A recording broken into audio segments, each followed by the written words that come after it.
అందరికీ నమస్తే. ఎవరన్నా ఆన్‌లైన్ షాపింగ్ జేసేటప్పుడు మాత్రం మస్తు జాగ్రత్తగుండాలి. ఎందుకంటే ఏందో కక్కుర్తికి పోయినట్టయిందసలు. మొన్న ఫ్లిప్‌కార్ట్‌లో మేము సరుకులు ఆర్డర్ పెట్టుంటిమి. ఏదో తక్కువొస్తుందని. తక్కువ లేదు ఏం లేదు. వాళ్ళు దంచుకునేది దంచుకుంటూనే ఉంటరు. ఏడ పోయినా గదే రేటుంటది.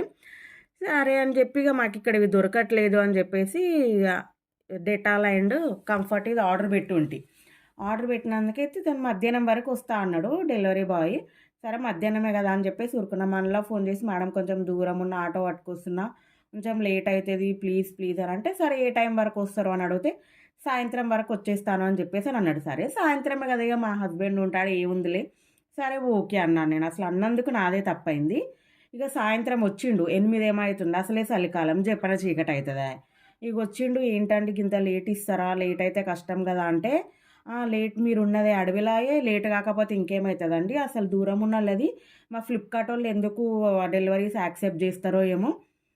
అంటే అదేంటి అట్లా మాట్లాడుతున్నారంటే, మీరెవరికన్నా కంప్లెయింట్ జేస్తారా? చేసుకుంటే యేసుకపోండి.